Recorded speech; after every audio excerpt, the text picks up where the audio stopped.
마가복음 15장 1절부터 5절까지입니다. 우리 같이 읽겠습니다. 새벽에 대제사장들이 즉시 장로들과 서기관들 곧 온 공회와 더불어 의논하고 예수를 결박하여 끌고 가서 빌라도에게 넘겨주니 빌라도가 묻되 내가 유대인의 왕이냐? 예수께서 대답하여 이르시되 내 말이 옳도다 하심에 대제사장들이 여러 가지로 고발할지라 빌라도가 또 물어 이르되 아무 대답도 없느냐? 그들이 얼마나 많은 것으로 너를 고발하는가 보라 하되 예수께서 다시 아무 말씀으로도 대답하지 아니하시니 빌라도가 놀랍게 여기더라. 아멘. 지난 시간에 우리 무엇에 대해서 알아보았습니까? 베드로가 누굴 부인해요? 자기의 스승이신 예수님을 부인하게 됩니다. 예수님의 부인을 통해서 무엇을 알아보았습니까? 마지막 때 정말 결정적인 순간에 예수님을 증거할 수 있는 사람들은 누구다? 오직 성령께서 함께 하신 사람만 가능하다는 것이에요. 성령께서 함께 한다는 건 어떤 걸 얘기합니까? 단회성을 얘기하나요? 한 번 왔다 하면 되는 건가요? 그렇지가 않죠. 성령에 끌려 매 순간순간 하나님의 뜻대로 살고 있는 사람들. 그 사람의 특징이 뭡니까? 성령에서 하나님 뜻을 알기에 하나님 뜻대로 살고 있고 하나님 뜻대로 살고 있는 걸 어떻게 할 수 있어요? 성경에 기록된 예수님의 발자취를 그대로 닮아간다는 것이에요. 어디까지요? 순교하는 자리까지 같이 가고 있음을 우리가 안다는 것이에요. 정말 그런가? 우리 자신을 같이 살펴봤는데요. 여러분 한 주가 어떠셨어요? 여러분의 삶이 뭐에 대해서 움직였습니까? 정말 성령님이 여러분을 이끌고 가르쳤습니까? 어떻게 알아요? 여러분이 아마 느끼실 거예요. 성령이 이끄셨다면 여러분 삶 속에 자기가 존재하지 않음을 느껴요. 물론 매 순간, 매 초, 매 순간순간 다 했다면 그게 천국이었을 거예요. 아마 일주일이 여러분 어떻게 사실지 모르는 정도로 굉장히 황홀 하셨을 겁니다. 그렇지 않더라도 뭐 1시간마다 아니 뭐 2시간마다 아니 3시간마다 아니 하루에 몇 차례라도 성령의 이끄심이 있음을 내가 느꼈다면 여러분은 분명히 여러분 삶이 달라져 있음을 발견할 거예요. 이건 누가 얘기해 줬을까 아니라 본인이 알아요. 그 삶을 살았는지를 확인하셨는지요. 아니면 여전히 예수 믿는다면서 내 멋대로, 내 마음대로, 내 의지대로, 내가 생각한 대로 하고 싶은 얘기 다 하고 하는 건 다 하는 그런 삶을 사셨습니까? 우리에게 분명히 두 가지 삶이 있다고 계속해서 성경은 얘기하고 있고요. 마가는 우리한테 이렇게 얘기해요. 예수 그리스도를 믿음으로 성령을 통해서 하나님 뜻대로 살면서 어떤 일을 합니까? 삶과 말에서 누굴 증거해요? 예수 그리스도를 증거하는 사람들. 그 사람들이 누구라고요? 그리스도인이란 말이에요. 여러분 성령 오신 건요. 내가 나를 나타내는 게 아니라 내 안에서 예수 그리스도께서 살아계실 뿐만 아니라 예수님이 원하신 삶이 이겁니다 하고 내 삶을 통해서 알리기 위해 그렇게 우리를 부르셨고 그렇게 증인되는 삶을 산단 말이에요. 그 사람이 누구라고요? 예수 믿는 삶이에요. 아직 거기에 못 가고 있습니까? 여러분 지금 놓고 하세요. 잘못되고 있다고. 그러고 있습니까? 계속 가라고 옆에서 힘을 주실 거예요. 여러분 예수 믿는다는 것은요 분명합니다. 예수를 믿는다는 건요 우리 삶 속에 내가 어떻게 살고 있는지를 남한테 얘기해 줄 수가 있어요. 이 모든 것을 여러분과 제가 있기를 바랍니다. 오늘은 더 나가요. 15장 들어왔는데요. 15장 1절 보시면 우리 성경에 없지만 접속사 그리고가 시작되어 있습니다. 그리고 새벽에 라고 있어요. 새벽이라 보니까 위에 베드로가 예수님을 부인하게 한 것을 아는 것이 언제예요? 닭이 두 번째 올 때잖아요. 그거 연결되고 있으면 지금 위에 14장 내용과 같이 가고 있음을 우리가 알 수가 있어요. 그거 별개의 문맥이 아닌 걸 알 수 있어요. 그걸 밝히기 위해서 원래 즉시란 단어가 먼저 나와요. 즉시. 마가가 특징적으로 쓰는 거죠. 뭔가 계속해서 연속적으로 일어나고 있다는 거예요. 그러니까 지난 시간에 어떤 일이 나왔습니까? 예수님에 대한 재판이 있었단 말이에요. 거기에 나온 인물들이 그대로 나와요. 대제사장들이 장로들과 서기관들 곧 온 한해들인 사람들을 다 집합시켜요. 새벽에 아침에 원래 있었잖아요. 그 사람들 뿐만 아니라 더 데리고 왔을 거예요. 뭐 하고 있는 거예요? 자기들이 전날 밤에 했었던 일 예수님을 신성모독죄로 죽일 거야 라고 이제 애기똥을 정리했을 거란 말이에요. 그걸 뭐라고 표현하고 있습니까? 더불어 의논하고. 대제사장들이 자기가 신성모독이라고 규정한 것에 대해서 다시 한번 사내들인 구성원들 72명을 다 집합시켜갖고 아마 그렇지 않으면 다 와서 뭐요? 얘기를 했을 거예요. 이랬으니까 우리가 예수를 죽일 거야. 그러면 죽여야 되잖아요. 근데 그 다음 과정이, 그 죽이는 과정이 희한해요. 예수를 결박하여 끌고 가서 빌라도에게 넘겨주니. 마가는 이 과정을 굉장히 간단하게 기록하고 있어요. 동사가 3개가 나오는데 뭐요? 결박하고 끌고 가서 넘겨준다는 것이에요. 이게 그들이 하는 행동이란 말이에요. 아니, 사형 선고를 내릴 수 있게 신성모독이라고 자기들이 못 박았으면 자기들이 죽여야 되는데 지금 어디에 누구한테 받겠다는 거예요? 그 마지막 과정을 가지고 있다는 거예요. 재판이 아직 끝나지 않았음을 얘기하고 있어요. 아니, 밤에 재판했잖아요. 아니요. 그들은 자기들이 스스로 얘기해. 이거 예수 끌고 가야 돼. 그리고 누구한테 맡겨요? 빌라도에게 넘겨버려요. 빌라도는 누굽니까? 빌라도에서 나온 얘기가 없어요. 다 아는 사람이에요. 유명한 사람이니까. 과거에 로마 황제가요, 너무 나라가 넓으니까 지역별로 자기가 예속된 왕을 파견하는 경우도 있고요. 아니면 관리를 파견해요. 그래서 어느 지역을 다스려라 한다는 얘기는 황제 대신에 여기는 황제 같은 권력을 갖고 다스리라는 얘기예요. 그걸 우리는 총독이라고 그래요. 그러니까 총독, 지방장관, 뭐 여러 가지 있어요. 장군, 장관, 뭐 관리, 행정관리, 뭐 여러 가지 말이 있는데 한글 성경에 총독이라는 표현을 쓰고 있습니다. 그 사람이 누구라고요? 빌라도예요. 그 당시에 유대 땅을 총독하고 있는, 관리하고 있는 로마의 관리예요. 그럼 지금 뭘 얘기하고 있습니까? 빌라도에게 넘겨줬다는 얘기는 지금 유대인들 대표 기관인 사내들인 사람들이 지금 뭐요? 로마 제국에 예수님을 넘기는 거예요. 뭘 얘기합니까? 자기들이 사형이 된다고 얘기해놓고 그걸 누가 떠넘긴 거예요? 이방인에게 넘기는 작업이에요. 이게 있을 수 있느냐는 문제예요. 한번 생각해 봅시다. 이게 굉장히 맞지가 않아요. 이들에게 이방인은 뭐 같아요? 짐승과 같아요. 하나님이 볼 때 심판받을 자들이에요. 메시아가 오면 다 무너뜨릴 사람들이에요. 근데 이상하게 그들에게 예수님을 넘겨요. 아니, 왜 넘길까요, 여러분? 뭐 때문에 넘길까요? 사형 선고된다고 자기들끼리 합의를 봤으면 사형에 대한 것을 할 텐데 그것을 그대로 가져가고 있다는 것이에요. 물론 요한복음 18장 보면 이들이 빌라도에 와서 하는 말이 뭐라고 하냐면 이렇게 얘기해요. 우리는 죽일 권한이 없습니다. 라고 얘기해요. 뭐라고 얘기했길래? 빌라도가 딱 보니까 자기들의 문제가 같거든요. 너희 법대로 해결해. 라고 하는 거 보니까 그 법에 의해서 뭔가를 할 수도 있다는 얘기예요. 그러니까 죽일 권한이 없다는 얘기는 뭐에 대한 거냐면 정치적인 거에 대한 거예요. 대부분. 로마와 관계된 일들, 그것만 죽일 권리가 없지 대부분 관습적으로 행하는 일들을 아마 실제로 눈을 감아준 것 같아요. 그 대표적인 건 누굽니까? 스데반을 돌로 쳐 죽인 장면이에요. 그건 누가 죽였어요? 유대인들, 헬라파 유대인들이 스데반을 돌로 쳐 죽이잖아요. 그건 아무렇지 않게 여기던 사람들인데 왜 예수님은 굳이 로마 정부에 맡기냔 말이에요. 뭘 생각하고 있을까, 이들은요? 종교적인 문제를 가지고 가는 게 아니라 뭐로 바꾸고 싶은 거예요? 정치적인 문제로 바꾸고 싶은 거예요. 왜 정치적 문제를 바꾸고 싶었을까요? 이들 머리에는요, 종교적 문제, 정치적 문제, 돌로 쳐 죽이는 작업을 하려면 누구를 지금 동원해야 돼요? 자기네 같은 유대인들 동원해야 된단 말이에요. 근데 유대인들이 와서 돌을 던질 사람들이 있으니까 그러기에는 너무 힘이 약할 수가 있다는 것이에요. 왜요? 군중들이 자기 말을 따라줄지 모른단 말이에요. 성전 구역에서 예수님이 인기가 있는 걸 봤거든요. 무리가 그 사람을 쫓아가는 걸 봤거든요. 제 자신이 없는 거예요. 그럼 누구한테 맡기는 거예요? 로마 정부에 가져가는 거예요. 로마 정부에는 무슨 사용법이 있습니까? 십자가형이 있거든요.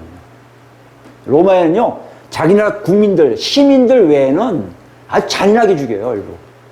그래서 그를 자기들 식민지 사람들에게 보여주고 노예들에게 보여주고 범법자들을 보여준단 말이에요. 너희들 까불면 이렇게 죽일 거야. 이렇게 해서 그 본보기로 아주 잔인하게 죽이는 게 십자가형이에요.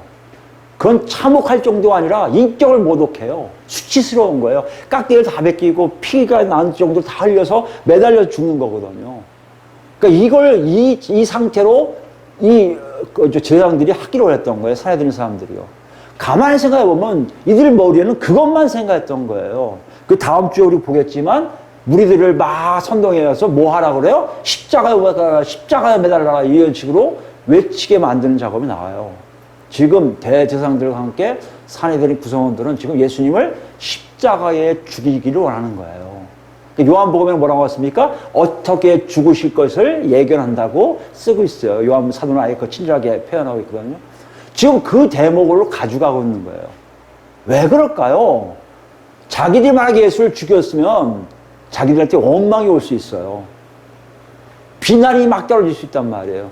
근데 지금 이걸 누구한테 소개하는 거예요? 내가 죽인 거 아니야. 로마 총독이 죽였어. 라고 떠넘기는 것도 있고요. 또라고 뭡니까? 십자가형을 죽이면요. 거기에 추종자들이 놀라서 접근하지 못해요. 만약에 자기들이 돌로 쳐 죽였으면 와서 뭘 했을 텐데 십자가에 죽으면요. 다 도망갈 수밖에 없어요. 추종자들도 다 그렇게 죽을 수 있을 가능성이 많기 때문에 무서워서 도망간단 말이에요.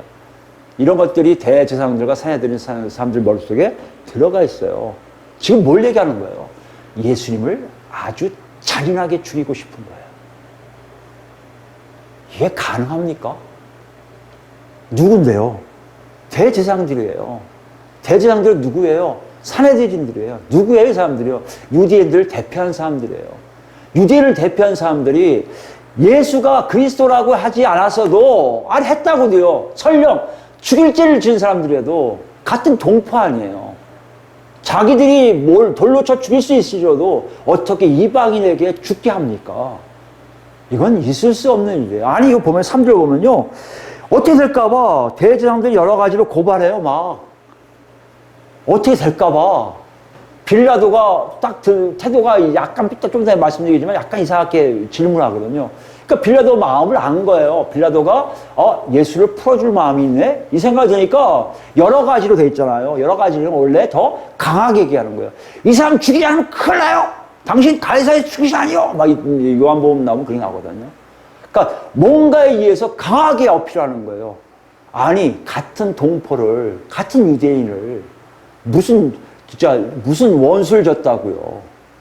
그만큼 지금 대제사장들과 산해드린 유대인의 대표들은 예수님을 아주 악랄하게 잔인하게 눈앞에서 죽이고 싶은 거예요. 마가는 그걸 얘기하고 있어요. 1절에 결박하고 끌고 가서 넘겨주는 게 다 있어요. 결박한다는 건요, 예수님을 똘똘 뭉치는데, 요까지는 좋아요. 이게 묶는 건 괜찮아요. 끌고 간다는 건요, 사지가 어떻게 돼갖고, 꼼짝 못하니까 하인들이 끌고 가는 걸 얘기해요. 아니, 어떻게 이럴 수 있습니까? 예수님이 나쁜 짓 했나요? 그들이 해코지 않은 일을 했나요? 그렇지 않았단 말이에요. 그럼 여기에 질문이 생겨요. 마가는 우리에게 그걸 보여줘요. 독자들에게 보여주는 거예요. 한번 생각해봐라. 그들이 누구니? 하나님을 가장 잘 안다고 하는 사람들이에요. 하나님 뜻을 정확하게 알고 있다는 사람들의 소행이 하나님의 아들 예수를 그런 식으로 취급하고 그렇게 죽이고 싶은 거예요. 이게 가능한 얘기입니까? 아니 하나님의 아들이 아니라고 좋아요. 같은 유대인을 이방인의 손에 잔인하게 죽이려고 데려왔다면 그들이 정말 하나님의 뜻을 잘하는 사람들일까요? 이런 질문을 지금 하고 있단 말이에요. 놓고 하고 있어요. 여러분 어떻게 생각하십니까? 가능합니까? 우리 상식으로 가능하지 않아요. 우리 상식으로 가능할 수가 없어요. 그런데 이런 일이 성경에는 더 많아요. 오히려 하나님을 모르는 자들이, 이방인들은 모르니까 그냥 지내지만 하나님 뜻을 알고 있다고 하는 사람들이 더 하나님 뜻에서 벗어나는 삶을 살아요. 왜요? 그만큼 나는 하나님 뜻을 잘 알아 한다는 것이죠. 이것은 어떻게 보면요, 하나님을 제대로 알지 못하고 있는 거예요. 우리 한번 예를 들어봅시다. 창세기 가볼까요? 창세기 6장 가보시면 노아 홍수가 나오기 전에 사람들의 상태를 얘기하시는 거예요. 아담이 죄를 짓고 그 세력들이 점점 악이 막 차 넘치는 과정을 얘기해요. 그 순간 노아의 홍수, 심판을 받을 수밖에 없는 상태를 보여주세요. 그게 6장입니다. 6장 1절부터 보시면 사람이 땅 위에 번성하기 시작할 때에 그들에게서 딸들이 나니 하나님의 아들들이라는 얘기는 천사들을 얘기한다고 하는 사람들도 많아요. 그런데 하나님의 아들들이라는 건 어떻게 보면 하나님과 굉장히 밀접한 관계가 있는 사람들이에요. 여기 보면 나중에 보면 하나님 영이 있는 사람들이에요. 오늘날 얘기하면 성령이 역사하고 있는 사람들 같은 사람들이에요. 하나님 뜻을 제대로 알 수 있는 사람들이란 얘기예요. 근데 그 하나님 뜻을 제대로 알고 있는 사람들이 누굴 좋아해요? 하나님 뜻을 제대로 알지 못하는 사람들, 딸들을 좋아하기 시작해요. 근데 그게 어떤 기준입니까? 아름다움을 봐요. 자기 기준이에요. 하나님의 기준이 아름다움이 아니에요. 하나님이 보고 제가 네 짝이니까 아름답지. 제 짝이 아름답습니다. 누구예요? 그게 아담이에요. 내 뼈 중에 뼈요, 살 중에 살로다 하고 감탄하는 거 아니에요? 자기 살보다, 자기 뼈보다 더 귀한 존재라고 하와를 칭송했잖아요. 이게 하나님 주신 눈인데 그게 없어지는 거예요. 하나님 뜻을 안다 하면서 자기 뜻대로 사람을 골라요. 여기 보세요. 아름다움을 보고 자기들이 좋아하는 모든 여자를 아내로 삼아요. 이게 노아 심판 전에 하나님의 아들들이라는 사람들의 행태예요. 하나님 뜻을 가장 잘 알고 있다고 하는 사람들의 모습들이란 말이에요. 그때 어떤 일 합니까? 3절 여호와께서 이르시되 나의 영이 영원히 사람과 함께 하지 아니하리니 그때 하나님의 영이 떠나시는 거예요. 완전히. 뭘 얘기합니까? 더 이상 하나님의 심판이 있을 것을 보여주신 장면이에요. 그들은 나하고 전혀 관계 없음을 보여주세요. 하나님의 뜻을 가장 잘하는 사람들이 하나님 뜻을 위반하기 더 많이 하고요. 더 자기 뜻대로 하면서 이건 하나님 뜻일 거야 생각하고 있다는 것이에요. 그 증거는요. 하나님과 절대 관계 없음을 얘기하고 계시다는 것이에요. 그래서 떠나요. 이는 그들이 육신이 됨이라 그러나 그들의 날은 120년이 되리라 하시니라. 여기서 그들이 60만 돼요. 하나님과 관계없는 존재가 돼요. 이 세월이 계속해서 예수님 오실 때까지 이어진 거예요. 우리 그걸 몰라요. 하나님을 안다. 하나님의 뜻을 정확히 안다. 뭐 때문에 그랬을까요? 그 당시에는요. 율법이에요. 예수님 당시에 율법을 좀 아는 거예요. 율법에 뭐라고 기록된 걸 좀 아는 거예요. 그뿐만 아니라 장로들의 구전된 유전을 다 알아요. 구전된 전승들을 다 알아요. 우리 랍비가 이런 얘기했어. 우리 조상이 이런 얘기했어. 그 얘기를 많이 하는 사람들이 곧 하나님의 뜻을 많이 하는 사람을 착각하고 있단 말이에요. 오늘 마가는 그들에게, 독자들에게 욕하면서요. 그들은 하나님의 뜻을 많이 아는 게 아니라고 선언하고 있다는 것이에요. 뭘 때문에요? 그들은 율법은 알지언정, 장로들의 구전은 알지언정, 그들은 정작 하나님을 만나지 못했다는 것이에요. 우리는 어떻습니까, 여러분? 우리도 실제로 보면 하나님을 알아? 다 안다고 그래요. 어떻게 알아요, 여러분? 한국교를 보면 그 아는 게 뭔지를 알 수 있어요. 한국교회 요즘 이상하게 많이들 목사님들이 설교가 중복되는 것 같은 느낌이 들어요. 어떤 얘기를 많이 하십니까? 성경을 강조해요. 성경을 많이 읽게 하고요. 암송하게 하고요. 성경 연구를 하라고 굉장히 외치고 있습니다. 성경을 많이 봐야 뭘 알 수 있다? 하나님을 알 수 있다고 얘기하고 있어요. 뭐와 지금 같은 거예요? 과거에 대제사장들과 사내들인 사람들 같은 장로들과 서기관들 같은 사람들이에요. 율법을 많이 알면 하나님을 많이 알 거라고 생각한다는 거예요. 하나님을 정확하게 알 거라고 생각한다는 것이에요. 아니 오늘 얘기하고 있잖아요. 그 사람들이 뭔 짓을 하고 있다고요? 일반 유대인들, 하나님을 별로 알지 못한 사람들, 하지 못하는 일을 그 사람들은 자기네 동포 예수를 이방인 손에 맡겨서 십자가에 잔인하게 죽게 하기로 하는 거 아니에요. 이게 하나님 뜻인 양 보여주고 있는 거 아닙니까? 아니잖아요. 지금 뭘 잘못하고 있는 거예요? 그들은 하나님을 만나지 못했음을 보여주고 계시다는 거예요. 우리는요, 그럼요. 여러분 하나님을 알고 있습니까? 여러분 만나고 계십니까? 아니, 여러분 어떻게 알고 계세요? 성경을 많이 알기 때문에? 신앙생활 오래 해서 들은 짬밥들이 많아서? 우리 가족들은 다 예수 믿는 사람들이 몇 대째이기 때문에 예수에 대해서는 다 얘기할 수 있기 때문에 그 사람들과 사내들인 사람들과 차이가 뭐가 있습니까? 없어요. 여기에 경고예요. 예수님이 마지막 때에 오신 경고는요, 그들이 하나님을 알고 있다는 사람들에게 놓고 하세요. 정말 하나님 아버지를 만났는지요? 정말 하나님 아버지를 너희들이 정확하게 알고 있는지를 묻고 있다는 거예요. 그걸 모르니까 예수님을 십자가에 못 박으려는 사람들이 가장 대표 사람들이 누구라고요? 하나님을 가장 많이 알 것 같은 그들이었단 말이에요. 여러분에게 지금 경고하고 있어요. 독자들에게 경고하고 있어요. 마가가. 그런 사람들은 절대 하나님을 알지 못한다. 너희들이 만약에 그런 패턴에 있다면 너희들은 하나님을 절대 알 수가 없다는 것이에요. 저는 한국교회의 경고라고 여깁니다. 지금 한국교회에서 이루어지는 모든 목사들이 강조하고 외치고 지금 모든 교회가 행하고 있는 성경 읽기, 성경 암송, 성경 하는 모든 것들에 경고하고 있는 거예요. 니들 잘못하고 있다는 거예요. 너희들이 하나님을 아는 것은 글자에, 아니 화체, 그림에 예수님이 이렇게 생겼네? 그것만 아는 것뿐이지 실제로 살아계신 하나님을 만나고 있는 것이 아니라고 지금 경고하고 있는 거예요. 이렇게 있는 사람들은 나중에 와서는요, 예수인 줄 알고 착각하고요, 오히려 적그리스도를 쫓아가며 실제 예수 믿는 사람들을 탄압하는 자리에 다 가게 될 거라고 지금 경고하고 있는 거란 말이에요. 그게 어디 있어요? 요한일서 가볼까요? 요한일서 2장 가보겠습니다. 2장 18절 보시면, 요한일서 2장 18절 보시면, 아이들아 지금은 마지막 때라. 종말 얘기예요. 예수님 오셨으니까요. 예수님 오셔서 부활하셨으니까 당연히, 그 성령님 오셨으니까 당연히 마지막 때예요. 근데 그 경고를 어떻게 보시면 하나 보세요. 적그리스도가 오리라는 말을 너희가 들은 것 같이. 적그리스도는 뭐예요? 그리스도를 흉내내는 사람, 흉내내는 존재예요. 그러니까 무슨 얘기합니까? 예수 믿는 것과 반대에 있는 사람들을 얘기하는 거예요. 근데 그게 비슷해요. 예수 믿는 것 같은데 예수 믿는 게 아니에요. 예수를 나타내는 것 같은데 예수를 증거하는 게 아니에요. 이런 사람들이 벌써 1세기 후반에 나왔어요.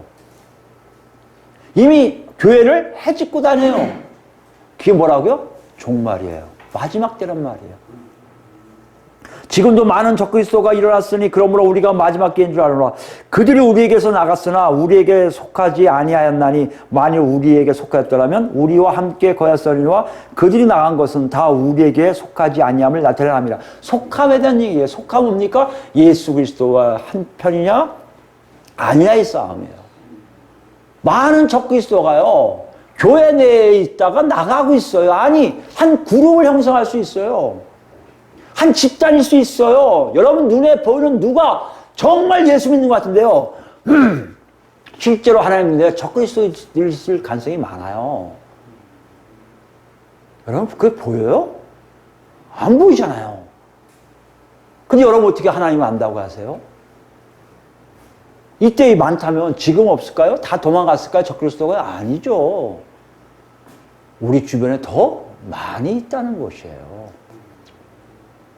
여러분 자신을 보셔야 됩니다. 하나님을 많이 알고 계세요? 정말 그렇습니까? 그들이 보일 거예요. 어떻게 볼까요? 20절 말씀, 중요한 말씀하세요. 너희는 거룩하신 자에게서 기름 부음을 받고 모든 것을 아느니라. 누가요? 예수께 속한 자의 특징이 뭐라고요? 거룩하신 자에게, 하나님으로부터요 기름 부음을 받았어요. 기름 부음이 뭡니까? 기름 부음이란 건요, 사람이 완전히 바뀌는 걸 얘기해요. 옛날에 구약에 보면요, 이 사람이 있으면요, 하나님 만져주시잖아요? 이걸 만약에 하나님 만져주시면 이 거룩한 시가 돼요. 이거 누구도 만질 수가 없어요. 이걸 얘기하는 게 기름 부음이에요. 제사장에게 기름 부었다는 건요, 하나님이 특별히 구별시켰다는 거예요. 얘는 내 거야 라고 하셨다는 의미예요. 왕에게 기름 부었다는 얘기는요, 하나님이 얘를 특별하게 내가 세웠다고 것을 보여주시는 거예요. 기름 부음은 평범한 거에서, 기름 부음은요 하나님의 주권적 역사인데, 기름 부음이 있다는 사람들은요 달라졌다는 겁니다. 선지자가 아니었던데 기름 부음을 받았다, 선지자 역할을 할 수 있다는 얘기예요. 그러니까 아모스 같은 사람은 뽕나무에서 일하는 농부였어. 이름도 뭐 별로 없어요. 아모스가 맞나요? 뽕나무가? 하여튼 어떤 선지자 하나 중에 하나가요. 그 양반에게 하나님이 그냥 오셔서 기름 부었어요. 그 다음에 선지자 된 거예요. 이게 기름 부음의 놀라움이에요. 여러분과 제가요, 잘난 게 아니에요. 처음부터 잘났다고, 거짓말하지 마세요. 하나님이 뭔 은혜인지, 웬 사랑인지, 그냥 기름을 부어주신 거예요. 기름 부어주시니까 달라진 거예요. 달라진 게 어느 거예요? 하나님의 뜻을 다 알아요. 알게 돼요. 저 가짜구나. 이거 진짜구나. 이건 하나님 여기 계시는 거 아는데, 이게 예수 믿는 모습이란 말이에요. 1세기 말에 성도들을 그렇게 표현하고 있어요. 오늘날 우리 어떻습니까, 여러분? 그렇습니까? 여러분 정말 그러세요? 여러분 기름 부음이 없나 있나를 모를 정도 아니에요? 그럼 놓고 하세요. 큰 위기라는 거예요. 이게 위기예요. 팬데믹이 위기가 아니고 성경을 몰라서 위기가 아니고 하나님의 새 언약을 제대로 받지 못한 사람들이 교회라는 공간 안에 우울하다는 얘기예요. 그러면서 스스로가 하나님 많이 알아. 우리처럼 하나님 많이 아는 사람이 어디 있어? 우리처럼 성교도 많이 하고 전도도 많이 하고 봉사도 무지 많이 하잖아. 이렇게 외치는 사람들이라는 얘기예요. 중요한 건 내 안에 기름 부음이 있는 점들을 정확하게 아는 사람들 많이 하나님이 제대로 보일 거라는 얘기예요. 여기 나오잖아요. 21절입니다. 내가 너희에게 쓰는 것은 너희가 진리를 알지 못하기 때문이 아니라 알기 때문이요. 또 모든 거짓은 진리에서 나지 않기 때문이에요. 여러분 진리를 알고 있어야 된다는 얘기예요. 이건 여러분이 잘나고 못나의 문제가 아니에요. 성령님이 여러분에 있냐 없냐의 문제예요. 성령이 계시면요 알게 되고요. 성령님은 하나님의 깊은 것도 다 아시는 분이거든요. 그분이 여러분에게 역사하시는 거예요. 진리가 뭔지를 보여주세요. 22절입니다. 거짓말자가 누구냐? 예수께서 그리스도이심을 부인한 자가 아니냐? 아버지와 아들을 부인하는 그가 적그리스도니. 아들을 인정하지 않아요. 하나님을 인정하지만 아들을 인정하지 않아요. 아들이 뭐예요? 하나님이에요. 완전 하나님이요. 완전 사람이요. 그분 때문에 우리가 살아가는 이걸 인정하지 않아요. 왜 인정하지 않습니까? 아버지를 모르니까. 여러분 착각하시는데 예수를 알면 하나님 안다? 거꾸로 얘기할까요? 아버지를 알면 예수는 자동적으로 알아요. 왜요? 예수 때문에 아버지를 알기 때문에. 아버지를 아는데 어떻게 아들을 몰라요? 많은 사람들이 나는 하나님 믿지만 예수 안 믿어? 거짓말하는 거예요. 그 사람 믿는 거 아니에요. 자기가 알고 있는 지식의 그림을 보고 하나님이 이런 분이라고 표시한 것뿐이에요. 누구처럼요? 지금 유대인 대표자들처럼.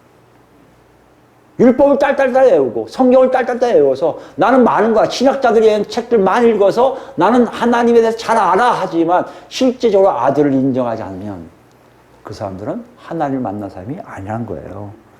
여기 나오잖아요. 아들을 부인한 자에게는 또한 아버지가 없으되 아들을 신한 자에게는 아버지도 있느니라. 너희는 처음부터 들은 것을 너희 안에 거하게 하라.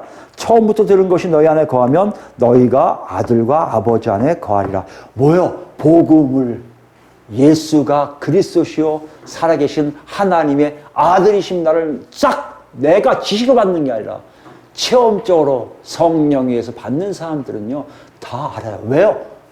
그분들 안에 내가 들어가 있기 때문에. 이 놀라운 역사가 사실이라는 거예요. 이상하게 이걸 얘기하지 않아요. 성경만 알면 된대요. 무슨 성경만 알면 됩니까? 아니요. 성경 그 다음에 내가 잘 살고 있는지 확인한 책이에요. 우린 지금 잘못 가고 있는 것을 아무렇지 않게 옳게 여기고 있다는 것이에요. 25절입니다. 그가 우리에게 약속하신 것은 이것이니 곧 영원한 생명이니라. 너희를 미혹한 자들에게 관하여 내가 이것을 너희에게 쏟노라. 27절 중요하죠. 너희는 주께 받은 바 기름 부음이 너희 안에 거하나니 아무도 너희를 가르칠 필요가 없고 오직 그의 기름 부음이 모든 것을 너희에게 가르치며 또 참되고 거짓이 없으니 너희를 가르치신 그대로 주 안에 거하라. 뭘 말씀하시는 거예요? 내 안에 성령께서 성령과 교통하고 성령이 인도하시는 살면 하나님 뜻을 다 알게 되어 있다는 것이에요. 이것을 물어보고 있어요. 하나님 뜻을 많이 안다고? 저 사람들은 대단한 사람들하고 거짓말 하지 마. 그들의 행태를 봐. 어떻게 예수를 죽일 수 있어? 예수가 그리스도가 아니라 좋아. 같은 동포를 잔인하게 십자가에 못 박혀 죽이려고 애를 쓰고 노력한다? 그들은 하나님을 모르는 자야 라고 지금 선언하고 있다는 것이에요. 여기서 끝납니까? 마가는 우리에게 더 얘기를 해요. 다시 한번 보봅시다. 마가복음을 보면요, 1절과 2절에 큰 무슨 갭이 있어요. 넘겨줘요? 근데 빌라도가 묻대라고 나와요. 빌라도가 묻대. 뭘 물어요, 갑자기? 지금 뭐 하는 거예요? 재판 과정이 시작된 거예요. 누가 보니까 와서 피고를, 고소하는 내용이 나와요. 가이사에게 세금도 바치지 말라고 자기가 왕이라고 그러는데 저 죽이세요. 이 내용이 나와요. 마가는 싹 빼버려요. 마가 왜 빼버립니까? 그거 중요하지 않아. 다 알잖아, 재판받은 거. 난 중요한 것만 얘기해 하라고 마가가 간단하게 뭔가를 보여주고 있어요. 그 간단하게 보여준 걸 보면 2절에 나온 내용이에요. 빌라도가 묻되, 이거 재판 과정이 있었던 얘기예요. 빌라도가 피고 예수에게 물어보는 거예요. 재판관으로. 뭐라고 물었습니까? 얘가 유대인의 왕이냐? 이게 뭔데, 이게 문자로 보면 굉장히 그냥 나는데요. 내가라는 의미가 사실은 학자들이 강조가 된 거래요. 이렇게 주어가 한번 나온다는 게 이거 더 강조된 거래요. 내가 유대인의 왕이냐? 이거 누구와 이렇게 했죠? 앞에서 대제사장이 물어본 거 아니에요? 내가 그리스도야? 하나님 아들? 이거와 똑같은 거예요. 그 그리스도란 말을 뭘 바꾼 거예요? 그리스도의 왕이냐고 물어본 거예요. 이것도 비아냥거리는 거예요. 내가 유대인의 왕이라고? 허름한 옷에 아무것도 없는, 정말 이미 침 뱉고 더러워진 얼굴로 온, 질질 끌려온 예수를 보고 빌라도가 보면서 웃음이 나온 거 아니에요? 저게 왕이라고? 그 물어보는 거예요. 저 고발했으니까. 벌써 안 거죠. 얘들이 지금 쓸데없는 애 데리고 왔고 죽이려고 하는구나. 다 아는 거예요. 이미 다 알고 물어보는 거예요. 네가 유대인의 왕이라고? 이거예요. 뭘 좀 얘기하고 있을까요? 마가는 대제사장과 빌라도를 한 몸으로 보여주고 있어요. 한 통속으로 보여주고 있어요. 그럼 빌라도가 원래 이렇게 친한 사람이었을까요? 여러분, 빌라도는데 여기 보면 마가가 가끔 설명을 쓰잖아요. 근데 여기 빌라도의 설명이 하나도 안 들어가 있어요. 그럼 뭘 얘기합니까? 마가의 독자도 빌라도 하면 다 알아요. 누군지. 역사적으로 보면 이 빌라도가요, 유대인들에게 참 못되어 굴었어요.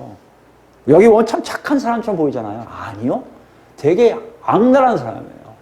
내려갔다고 그러면 갈리굴라인가요? 그 황제, 박해하던 그 황제들 같은 사람들이에요. 그들보다 조금 낮을 뿐이에요. 근데 이 잔인함, 악랄함, 더러움은 이 빌라도에도 만만치가 않아요. 유대인들에게 우상 숭배하게끔 강요했고요. 유대인에 있는 성전 돈 가지고 자기의 건축할 때 쓰는 거예요. 수도관, 물줄기를 쭉 뽑아오는데 그 관을 만드는데 성전에 있는 돈을 써요. 성전에 있는 돈을 쓰면 안 돼요. 왜요? 그들은 종교적인 의미에서 성전만 보수하게끔 되어 있는 돈이거든요. 이 돈을 지 마음대로 이방인들이 마음대로 쓴다는 얘기는 유대인들의 화를 돋구는 거예요. 반란도 무지 많이 일어났어요. 폭동도 많이 일어났어요. 그때마다 군사를 동원해갖고 막 죽이기까지 해요. 나중에 빌라도가 쫓겨난 이유도 유대인들을 막 죽여서, 여러분 누가복음 어딘가 보면은 예수님께 얘기하잖아요. 빌라도가 제물의 피에 이게 섞어서 먹었다고 한다. 그 사람들보다 니들이 깨끗한 거 아니다. 얘기하신 거 나오잖아요. 그 짓도 빌라도가 해요. 그냥 사정없이 죽여서 그 피를 막 제물에 뿌리고 막 악랄한 사람이에요. 어떻게 보면 빌라도 하면 유대인들하고는 상극인 사람이에요. 근데 오늘 보니까 같이 가요. 똑같은 사람을 보여줘요. 누구하고요? 대제사장하고요. 대제사장이 누군데요? 하나님을 가장 잘 섬긴다고 하는 대표잖아요. 똑같은 단어, 14장에 있는 거 똑같이 좀 진행하고 있어요. 빌라도가 이런 사람이야 보여준 게 누구하고 똑같다는 거예요? 대제사장은 똑같은 거예요. 이게 말이 됩니까? 마가는 지금 뭘 보여주려고 하는 거예요? 이 얘기하는 거예요. 대제사장이 유대인이나 빌라도가 헬라인이나 상관없다. 이제 유대인이 하나님 나라 백성이고 이방인이 하나님 나라 백성이 아니라 이거 다 깨짐을 얘기해요. 뭘 얘기합니까? 그들 모두에게는 누가 기준이 되는 거예요? 예수를 어떻게 보느냐가 기준이 되는 거예요. 예수를 어떻게 보느냐가 앞에 모든 일들이 다 진행되는 거예요. 그걸 보여주는 거예요. 대제사장이 비아냥거린 것처럼 빌라도도 비아냥거린 거예요. 대제사장이 경멸한 것처럼 빌라도도 예수님을 경멸해요. 그리스도요, 살아계신 하나님의 아들이신데 그들 눈은 똑같아요. 왜요? 하나님과 관계없음을 스스로 선언하는 거예요. 이게 새 언약의 놀라운 십자가 위에 올라가시기 전부터 하나님이 지금 우리에게 보여주신 사건이에요. 이게 있을 수 없잖아요. 어떻게 이방인과 유대인이 함께 섞여서 뭔가를 합니까? 이건 있을 수가 없는 거예요. 이방인하고 밥도 같이 안 먹는데요. 물론 이 자리에 함께 있지 않아요. 자기 유월절 밥을 먹으려고 대제사장들 밖에서만 얘기하고 있어요. 큰 소리로 뭐 했어요? 뭐 했어요? 뭐 했어요? 왜요? 정결하게 해서 하나님 음식을 먹으려고. 그러나 마가는 그렇게 선언하지 않아요. 똑같다는 거예요. 악하고 하나님과 관계없는 사람의 선을 거버려요. 이게 새 언약이에요. 더 이상 유대인이 하나님 나라 백성이 아니에요. 더 이상 자기들 생각에 하나님의 율법을 줄줄 외우는 사람이 하나님의 백성이 아니에요. 그럼 누가 하나님의 백성입니까? 예수를 그리스도로 고백하는 사람, 진정으로 실제적으로 고백하는 사람만이 진짜 하나님 나라 백성이라고 선언하고 계신 거예요. 우리 사도행전 가볼까요? 매우 중요한 사건 중에 하나입니다. 사도행전 17장 가볼까요? 30절 말씀입니다. 30절. 사도행전 17장은요. 바울이 어디 갔냐면 아테네 가 있어요. 그리스도의 가장 번화한 아테네에 갔어요. 가서 전도하는 거예요. 전도하는 내용 중에 한 가지예요. 그 선언이 놀라워요. 30절 말씀입니다. 알지 못하던 시대에는 하나님이 간과하셨거니와 이제는 어디든지 사람에게 다 명하사 회개하라 하셨으니. 자, 보세요. 옛날에 유대인만 하나님 나라의 백성이었어요. 유대인을 통해서 유대인처럼 사는 사람들만 하나님이 그들을 받아주셨어요. 근데 그 일이 싹 사라진 거예요. 이제는 뭐요? 모든 나라 백성들에게 동일하게 말씀하세요. 뭐라고요? 회개하라고 명령하세요. 그 증거가 뭡니까? 31절입니다. 이는 정하신 사람으로 하여금 천하를 공의로 심판하는 날을 작정하시고 정하신 사람이 누굽니까? 예수 그리스도예요. 그분이 이제 심판하러 오실 거예요. 그걸 정하시고 이게 그를 죽은 자 가운데서 다시 살리신 것으로 모든 사람에게 믿을 만한 증거를 주셨습니다 하시니라. 예수님이 십자가 못 박기 전에 이미 말씀하시는 거예요. 이제 유대인도 헬라인도 예수를 어떻게 취급하냐에 따라 다 동류가 된다는 것이에요. 그리고 얘기합니다. 진정 예수님을 제대로 믿는 사람들만이 심판에서 면하게 될 거라는 것이에요. 그분이 심판주로 오실 거라는 얘기예요. 그분 앞에서 너는 지금 어디에 있냐고 보는 거예요. 대제사장이냐, 빌라도냐, 아니면 예수 앞에 납작 엎드려 당신은 정말 하나님의 아들이십니다. 그리스도이십니다. 고백한 자라는 문제예요. 여러분 지금 어디 계세요? 그럼 우리 한국교회는 그럼 아까 볼 때 불안했는데 지금은 괜찮을 거 아니에요. 숨쉬네요. 살아있네요. 예수를 고백하니까. 그리스도로 고백하니까. 하나님 아들로 고백하니까. 잘하셨어요. 잘하고 계세요. 근데 중요한 게 뭔지 아십니까? 마가는 거기에 또 하나의 순교였어요. 가장 중요한 순교인데요. 다시 본문 오시면 위에 14장에 대한 정말 우리가 본 53절에서 65절 말씀과 비슷하게끔 또 기록한 게 있어요. 그게 누구에 대한 기록이에요? 예수님에 대한 기록이에요. 예수님이 뭐라고 하십니까? 내가 말 옳도다. 내 말이 옳도다. 이거 2절에 보니까 빌라도가 물어봤어요. 내가 유대인의 왕이냐고 비아냥거리는데 예수님은 아무렇지 개의치 않으시고 뭐라고 하세요? 내가 옳도다 그랬어요. 이게 내 옳도다가 아니라 원래는 내가 말해야 또다예요. 헬라어 본문에는. 네가 말한 거야. 네가 옳도다가 아니라. 여기 뭐가 똑같아요? 대제사장이 얘기할 때 내가 그니라. 네가 말한 그가 나다. 똑같은 답을 하셨단 말이에요. 예수님은 똑같으세요. 계속 똑같은 모습을 보여주세요. 또 똑같은 게 뭐가 있습니까? 여러 가지 고발하는데 4절과 5절 보니까 아무 대답도 하지 않으세요. 그들이 뭐라고 했을 때 대제사장들 밑에서 침묵하셨듯이 예수님은 침묵하세요. 이 침묵은 뭐에 대한 침묵입니까? 사실 로마법에 의하면요. 누가 자꾸 증언하는데 침묵하잖아요. 피고인이. 그럼 뭐 하는 거예요? 죄를 인정하는 것이 돼요. 그 로마법에 끝까지 묵비권을 하고 증언은 계속 일치가 되면요. 바로 판결할 수가 있어요. 유죄로. 지금 예수님이 그 상황이에요. 그 상황을 보니까 빌라도가 놀라는 거예요. 자기가 봐도 아닌데 예수가 왜 가만히 있지? 이 사람이 약간 범상한 사람일세? 뭐가 있는 사람일세? 하나도 얼굴색도 안 변하고 태도도 하나도 안 변하셨을 거예요. 오직 변하지 않고 계속해서 유지되고 있는 분은 누구예요? 예수 그리스도세요. 근데 그 예수님이 53절, 65절, 14장의 내용과 오늘 내용이 똑같이 침묵하고 계시단 말이에요. 이 침묵은 뭐에 대한 침묵입니까? 대제사장들과 빌라도에게 고개 숙이는 거예요? 아니요. 새 언약의 제물로서 오직 제물을 받으실 누구에게 다 맡기시는 거예요? 하나님 아버지에게 다 맡기는 거예요.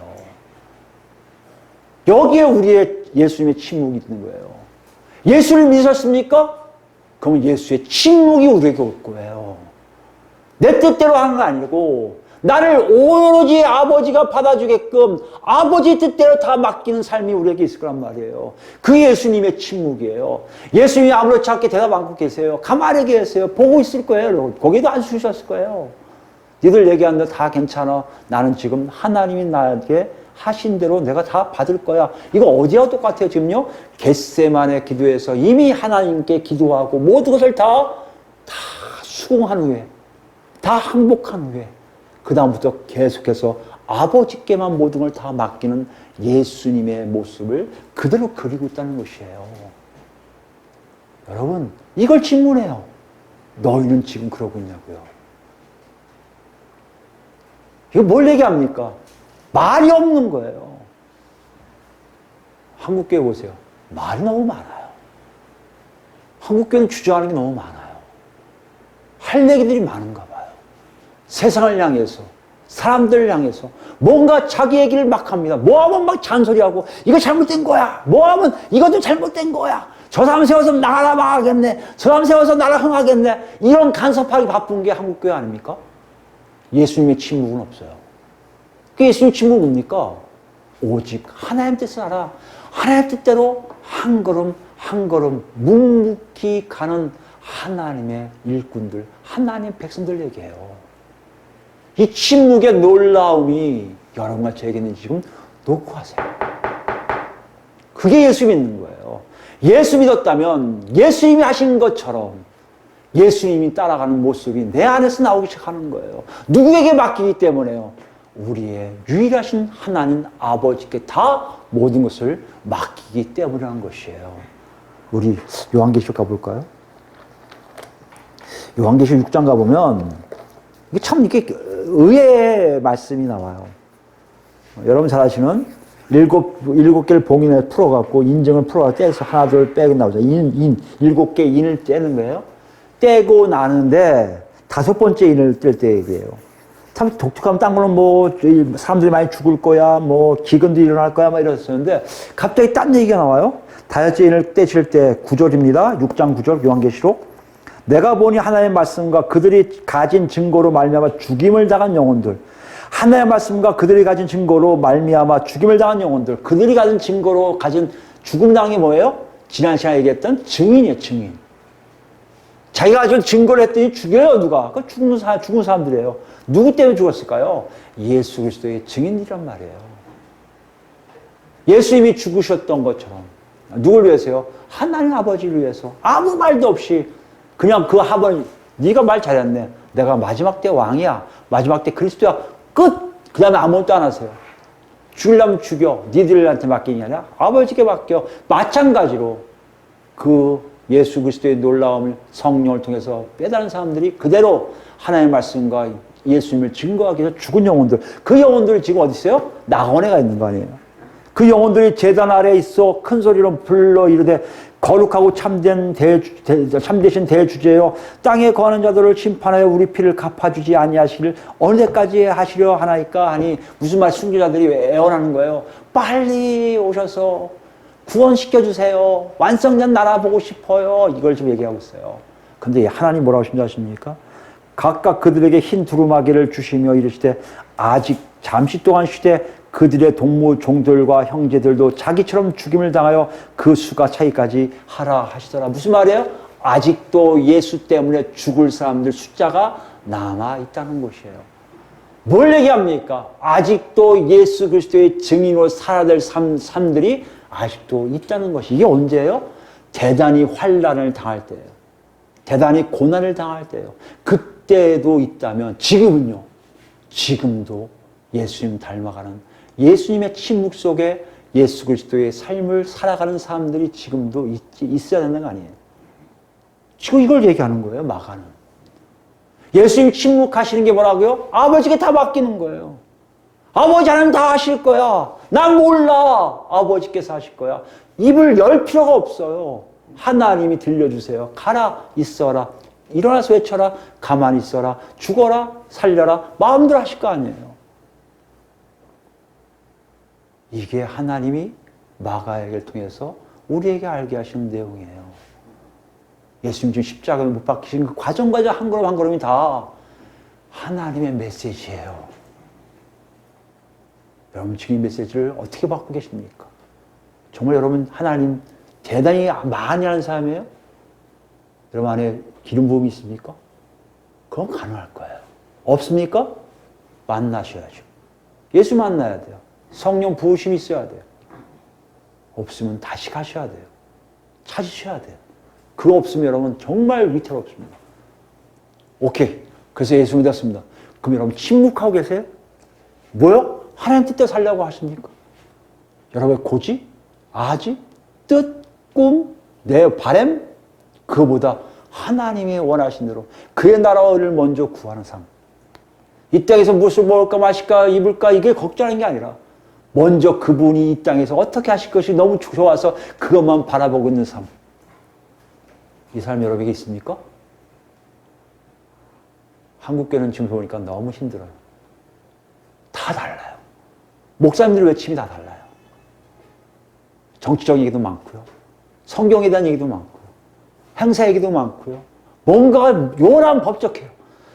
교인들마다 다 바빠요. 돈은 돈대로 들어가고 노력은 노력대로 들어가고 모든 것이 바빠요. 누가 이렇게 얘기할 수 있을 거예요? 그럼 목사님 대체 어떻게 하라는 말씀입니까? 이 상황에서 어떻게 하라는 얘기예요? 뭐가 하나님 잘하는 것이고 뭐가 성령의 이끌림이고 뭐가 하나님 뜻대로 사는 침묵입니까? 물어본다면 여러분 뭐라고 대답하실 거예요? 오늘 마가는 이렇게 얘기할 거예요. 봤잖아. 다시 돌아가야지. 복음을 시작해봐. 시작한 그 점으로 가라는 거 아니에요. 성령께서 우리를 뒤집어 놓은 그 시점으로 가라는 거 아니에요. 그때 여러분 정치가 있었습니까? 그때 행사가 있었습니까? 그때 율법적인 성경 읽기가 있었습니까? 아니잖아요. 그건 나도 모르게 조직적인 사회에서 나도 모르게 배운 습득된 잘못된 거 아니에요. 다시 가야죠. 하나님의 음성을 들으셔야죠. 하나님의 이끄심을 봐야죠. 여러분 삶 속에 내가 없어지는지를 확인하셔야죠. 이걸 지금 놓고 하고 있어요. 그러기 위해서 지금 예수님이 십자가 못 박힌 그 자리에 잔악한 사람들이 예수님이 십자가에 그 잔인한 죽음을 죽이게 하려고 끌고 간 그 자리에 하나님 뜻 알았습니다. 마음대로 하세요 하고 따라가고 있는 거 아니에요. 그리고 올라가셔서 부활승천하신 거 아니에요. 이미 우리는 그 혜택을 받고 있을 거 아니에요. 근데 우리는 지금 어떻게 하고 있습니까? 아직도 헤매고 있는 거 아니에요. 여러분 저를 확인하셔야 돼요. 정말 그렇게 살고 있는지를 확인하셔야 돼요. 아니면 예수님의 침묵, 예수님의 고난, 예수님의 모욕 이 모든 것은 하나님 앞에서 아무 의미가 없어요. 그리고 그러실 거예요. 저 답답한 놈들 내 아들까지 죽였는데 저들은 옛날 창세기 6장에 했듯이 자기 눈에 좋은 것대로만 살고 있구나라고 하실 거예요. 그때 뭐라는지 아십니까? 여러분 읽으셔야겠지만 내가 사람을 만든 것을 후회하노라. 하나님의 후회 사인을 또 받으실 겁니까? 그 후회 사인은 곧 심판이에요. 노아의 심판이 바로 있습니다. 우리에게도 동일하게 지금 역사하고 계세요. 그럼 어떻게 할까요? 우리 베드로후서 마저 볼 거예요. 베드로후서 3장입니다. 10절이에요. 베드로후서 3장 10절 베드로후서 맨 뒤에요. 베드로후서 3장 10절. 그러나 주의 날이 도둑같이 오리니 그날에는 하늘이 큰 소리로 떠나고 물질이 뜨거운 불에 풀어지고 땅과 그 중에 있는 모든 일이 드러나리로다. 어떤 역사라는 걸 얘기해요. 이건 어째 상징적일 수 있고 실제적인 문자적인 수도 있지만 우리가 보기엔 뒤집어지겠구나. 뭐예요 지금요? 예수님 오실 때가 분명하게 보여준다는 것이에요. 이 모든 것이 이렇게 풀어지니 너희가 어떠한 사람이 되어야 마땅하냐? 거룩한 행실과 경건함으로. 이건 뭘 얘기하고 싶은 거 이거 얘기하는 거예요. 너희가 어떠한 사람이 되는지를 확인하라는 거예요. 하나님 아버지를 만나면 심판이 있음을 알아요. 마지막이 있음을 알아요. 그게 언제? 살아있을 동안은 내가 괜찮겠지? 죽으면 그 심판자리예요. 끝난 거예요. 언제 죽을지 몰라요. 살아있습니까? 이런 현상이 나오면 곧 예수님이 오세요. 심판 주러 오세요. 결정 난 거 아니에요, 이미. 올라가셨으니까 그대로 심판 주러 내려오신다고 약속하고 내려가시면 그대로 이러실 거 아니에요. 뭘 보라는 거예요? 내가 정말 그런 사람인지 마땅한지를 보라는 거 아니에요.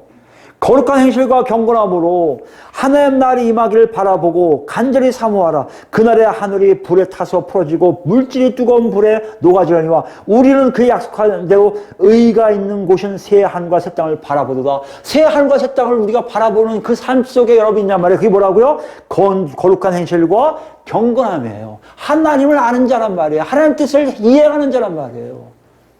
여러분 이것이 중요해요. 성경만이 하는 게 중요한 게 아니라 성경 암송을 딸딸 하는 게 중요한 게 아니라 신학자 얘기를 정리하고 신학자 얘기를 얘기하는 게 중요한 게 아니라 여러분 삶에 하나님 뜻대로 살고 있는 삶이 있는지 없는지를 확인해서 나는 그렇게 살고 있습니다 라고 스스로 인정하는 삶이 있는 그것이 중요해요. 그건 누구도 못해줘요. 여러분 교회가 아무리 프로그램에서도 못해줍니다. 목사가 아무리 유능하고 똑똑하고 능력있고 내가 불바다를 불 내리는 그 사람이 있어도 스스로 하지 않으면 아무 의미가 없어요. 이건 오직 하나님만이 하신 일이에요. 누구하고요? 우리 각자와 하나님과 1:1 관계예요. 이런 사람들은 특징이 뭐라고요? 하나님의 완성된 천국이 그립다는 얘기예요. 14절입니다. 그러므로 사랑하는 자들아 너희가 이것을 바라보나니 주 앞에서 예수님 앞에서요. 점도 없고 흠도 없이 평강 가운데서 나타나기를 힘쓰라. 점도 없고 흠도 없다는 얘기는요. 내가 완벽하게 살라는 얘기가 아니에요. 하나님 방식대로 살라는 얘기예요. 네 뜻대로 살지 말라는 거예요. 이게 너무도 자빠지고 있어요. 그러나 하나님 방식대로 살면요. 하나님 우리에게 얘기해요. 너희는 점도 없네? 흠도 없네? 어떻게 그러니? 인정하신다는 거예요. 왜요? 우리가 예수 안에 있기 때문에. 우리 잘난 게 아니에요. 예수님 때문에. 근데 웃기게 뭔지 아십니까? 평강 가운데 아무 갈등이 없어요. 그때 나타나요. 무슨 말입니까? 영원한 생명이 우리에게 있다는 것이에요. 이런 분명한 약속과 분명한 역사가 성령을 통해서 하나 둘 알게 되는 역사들. 이것이 바로 예수님이 함께 하시고 믿게 하시고 동행하시고 침묵 가운데 함께 있음에 대한 증거라는 것이에요. 우리 어떻습니까? 우리 교회 얘기하지 맙시다. 각자 하나님 앞에 아무도 없다 생각하고요. 아버지 저요. 저거 있어요? 알 거예요. 여러분 알 거예요. 아니다 얘야. 여러분 어떻게 하셨어요? 돌아오셔야죠. 시작하셔야죠. 맞다. 넌 내 안에 있어. 어떻게 해요? 그 안에 머물라고 했어야죠. 이 분명한 하나님 말씀. 마가복음을 통해 마가를 통해서 우리에게 알려주신 놀라움. 이 놀라움이 우리 삶 속에 하나둘 있어서 나중에 정말 평강 가운데 우리 삶이 다 뒤집어져. 정말 하나님을 보고 역시 잘 살았군요. 제가 살았군요. 예수님 감사합니다. 성령님 감사합니다. 아버지 감사합니다. 찬양하는 우리 모두가 되길 예수 이름으로 축원드립니다. 아멘. 아멘.